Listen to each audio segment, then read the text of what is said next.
بسم اللہ الرحمن الرحیم۔ یہ مولانا مزمل صاحب سوال کر رہے ہیں کہ حدیث میں آتا ہے المسلم من سلم المسلمون من لسانہ و یدہ، کہ مسلمان وہ ہے کہ اس کے ہاتھ سے، من سلم المسلمون من لسانہ، اس کے ہاتھ اور زبان سے مسلمان محفوظ رہے۔ ان کو ایک علمی اشکال ہے کہ یہاں مسلمان کی قید کیوں لگی ہوئی ہے؟ کیا اس کا مطلب ہے کہ نان مسلم ہیں، عیسائی ہیں، یہودی ہیں، ان کو آدمی اگر مسلمان ستائے تو اس میں کوئی حرج نہیں ہے؟ خالی مسلمان کو ستانا یہ گویا اسلام کے خلاف ہے۔ یہ جو اشکال ہوا ہے،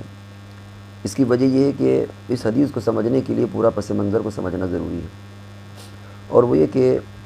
نبی اکرم صلی اللہ علیہ وسلم جب کوئی چیز ارشاد فرماتے تھے تو ایک خاص مقتضی حال کے مطابق خاص مجمع کو مخاطب کر کے وہ چیزیں ارشاد فرمائی جاتی تھی،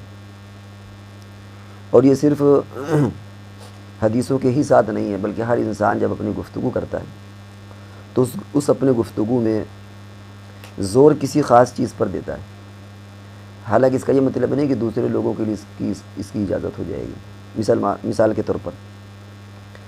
کسی مدرسے یا کسی کالج کے اسٹوڈنٹ کو جمع کیا جائے، اور وہاں اگر کوئی محتمم یا کوئی وائس چانسلر یا کوئی جو اس کالج کا اور اس ادارے کا ذمہ دار ہو، تمام اسٹوڈنٹ کو جمع کر کے یہ کہے کہ خبردار اگر کسی نے کسی اسٹوڈنٹ کو مارا یا ستایا، اور اگر ایک نوٹس لگا دیا جائے کہ کوئی بھی طالب علم یا کوئی بھی اسٹوڈنٹ اگر کسی اسٹوڈنٹ کو مارتا ہے، ستاتا ہے، تکلیف پہنچاتا ہے، طالب علموں کو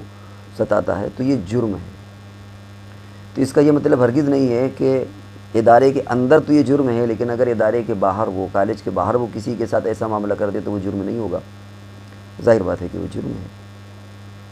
ایک باپ اپنے بیٹوں کو جمع کر کے کہتا ہے دیکھو اگر تم نے اس کے ساتھ ایسا کیا تو سمجھ لینا، پھر اس کا یہ مطلب نہیں کہ اس کا وہ عمل باہر دوسرے کے ساتھ صحیح ہو جائے گا۔ تو یہ بہت آسان سی چیز ہے کہ جب ہم روزمرہ کی زندگی میں بولتے ہیں، ہم کسی کو نصیحت کرتے ہیں، تو ایک خاص سینری اور خاص پس منظر میں ہمارے جو آڈینس ہوتے ہیں وہ مخاطب ہوتے ہیں، چاہے وہ کوئی ادارے کا معاملہ ہو، کسی یونیورسٹی کا معاملہ ہو، باپ کا بیٹوں کے ساتھ معاملہ ہو، اس کے مخاطب اس وقت وہ لوگ ہوتے ہیں جو سامنے بیٹھے ہوئے نظر آتے ہیں، انہی کو وہ فوکس کرتا ہے، انہی پر وہ توجہ دیتا ہے۔ اس کا یہ مطلب نہیں کہ وہ چیزیں دوسروں کے لیے جائز ہو جائیں گی۔ ٹھیک اسی طریقے سے جہاں جہاں یہ چیزیں آئی ہیں کہ مسلمان کی شان یہ ہے کہ ایسا نہ کرے مسلمان کے ساتھ، ایمان والے کی شان یہ ہے کہ وہ کسی کو، وہاں ان سب میں یہی مفہوم ہے کہ نبی اکرم صلی اللہ علیہ وسلم کے جو اس وقت سامنے آڈینس تھے، مخاطب تھے، کیونکہ آپ کا معاملہ تھا کہ آپ نے فجر کی نماز پڑھائی اور مقتدیوں کی طرف، صحابہ کی طرف گھوم کر کے بیٹھ گیا، کچھ نصیحتیں کہہ دی، کہیں آپ کسی جگہ پر پہنچے، مسلمانوں کا مجمع ہے، وہاں آپ نے کوئی نصیحت کر دی، تو ظاہر بات ہے جب نصیحت کی جائے گی تو فوکس انہی لوگوں کو کیا جائے گا جو سامنے موجود ہیں۔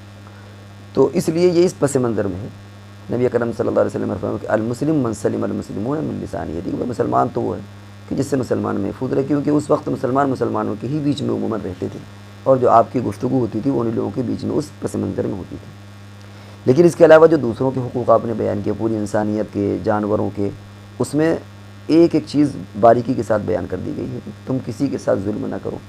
تم کسی کے ساتھ ناانصافی مت کرو، تم کسی کے ساتھ زیادتی مت کرو، حتیٰ کہ وہ چاہے غیر جاندار چیز ہو، اس کے بارے میں، پانی کے بارے میں آپ نے فرمایا پانی کو خراب مت کرو۔